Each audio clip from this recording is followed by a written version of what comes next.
lumayan super buahnya. Hanya di sini belum maksimal untuk produksinya teman-teman. Karena apa? Satu mungkin karena cuaca, dan kita coba di sini kita tambah media yang namanya panca media. Mudah-mudahan tahun depan vanili ini akan semakin lebat. Teman-teman bisa dilihat. Nah ini kalau ini masih bisa teman-teman, yang sangat tua, dan kalau bisa sih seperti ini semua baru dipanen teman-teman. Tapi takutnya nanti ini bocor kalau kita processing, nanti juga akan rugi. Nah kalau ya sudah seperti ini teman-teman, ini lewat tua teman-teman, jangan sampai seperti ini vanilinya. Yang paling pas adalah seperti ini teman-teman. Ketika kita pegang buah vanili ini udah keras. Inilah buah vanili tua dan udah memasuki usia 8 bulan kalau seperti ini. Karena ini kalau tidak salah MDP-nya paling sekitar 300 ya Pak ya? Ya.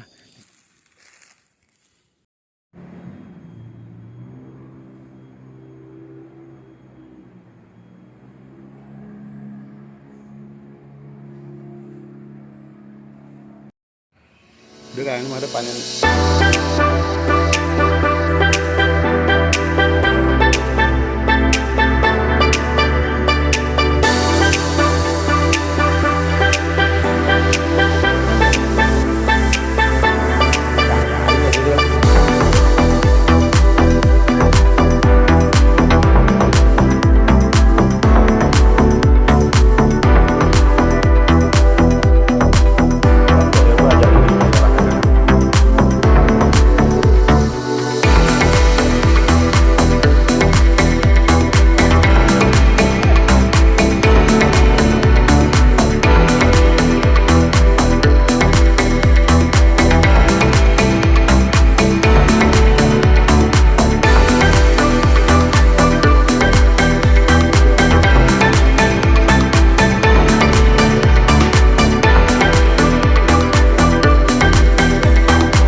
Salam sehat kayak luar biasa.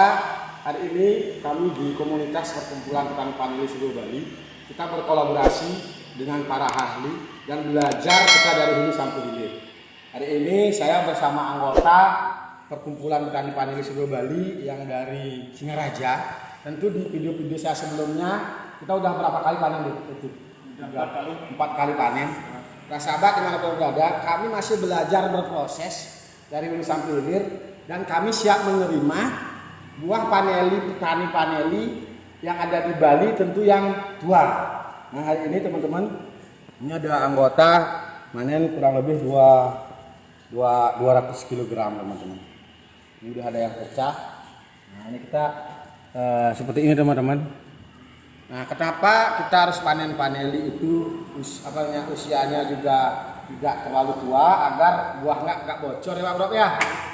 Nggak pecah. Nah ini teman-teman, ini seperti ini. Kalau ketuaan seperti ini pada saat processingnya juga susah teman-teman. Nah kami di komunitas perkumpulan petani vanili seluruh Bali, tentu anggota kami belum banyak teman-teman. Karena apa? Kita kadang ada kendala teman-teman. Banyak petani itu meragukan dalam berkomunitas.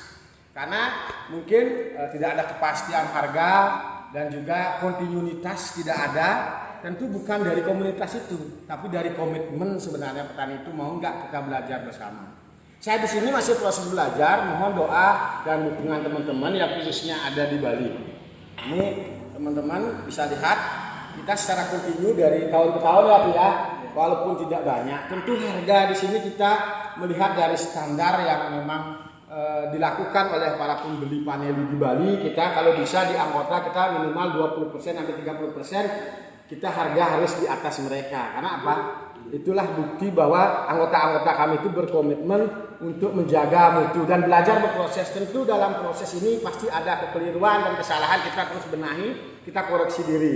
Saya sendiri sebagai penggiat, pencinta, penghobi tanaman paneli yang ada di Bali, tentu tidak akan bisa sendiri berbuat. Tentu didukung oleh teman-teman, oleh para ahli. Kebetulan saya hari ini didampingi oleh Prof. Made untuk di prosesnya, dan kita belajar mencari buyer. Dan sampai saat ini tentu teman-teman saksi nyata di YouTube saya Putu, kita terus bisa bersaing ya tuh ya di harga.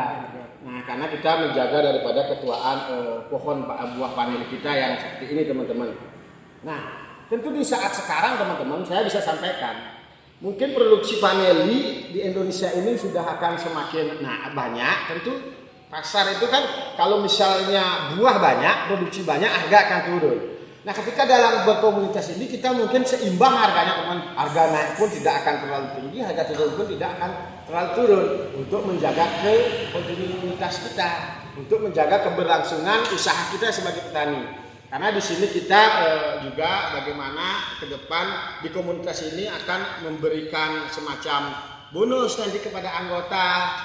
Kita juga mulai belajar dibantu oleh para bapak-bapak kita yang memang kompeten di bidangnya untuk bagaimana bernegosiasi, mencari buyer, mencari kerjasama. Mudah-mudahan ke depan kami walaupun dari segi produksi belum begitu banyak, tapi yakin dan percaya bahwa ketika kita mengutamakan kualitas tentu akan mendapatkan suatu harga yang lebih baik. Para sahabat dimanapun Anda berada, marilah kita belajar berkomunitas. Penting komunitas ini untuk bagaimana kita bisa bersaing ke depan di pasar internasional, bahkan pasar dalam negeri. Kenapa demikian? Kalau kita hanya satu persatu, kita petani hanya akan tetap menjadi manfaat dari beberapa teman-teman yang memang berbisnis di bidang ini. Kita tidak bisa salahkan teman-teman yang bergerak di bidang jual beli paneli, entah itu tengkulak dan lain sebagainya.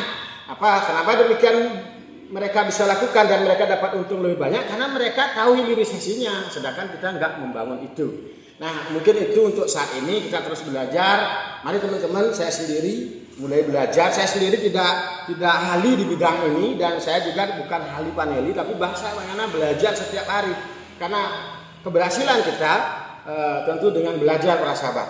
Nah, para sahabat, ilmu tidak akan ada artinya ketika kita tidak terus belajar. Dan belajar tanpa ilmu itu mungkin akan tidak mendapatkan hasil yang lebih baik. Maka keseimbangkanlah ilmu dan belajar itu. Karena kalau punya ilmu tanpa belajar juga tidak ada artinya. Tapi kalau belajar terus kita akan mendapatkan ilmu dan kita eksekusi, mudah-mudahan kita dapat hasil dari apa yang kita lakukan.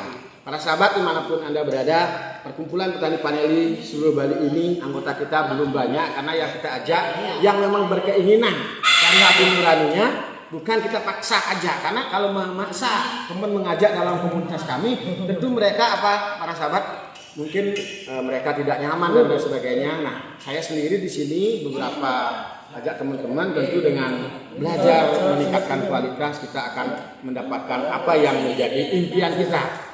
Kita jangan mengharap yang tinggi-tinggi, jangan mengharap harga paneli begitu mahal, tapi bagaimana kita bercita-cita. Karena kalau cita-cita tidak terwujud, kita tidak jadi masalah. Tapi kalau cita-cita kita terwujud, di sanalah kesuksesan kita, dan kita menjadi petani akan lebih sejahtera. Indonesia negara agraris, tapi kita harus mulai inovasi, kita mulai kreatif untuk bagaimana berbenah dengan belajar terus sesama anggota paneli. Saya hari ini sama Putu dari beberapa tanaman ini usianya udah sampai 7 tahun kan tuh sekarang ya.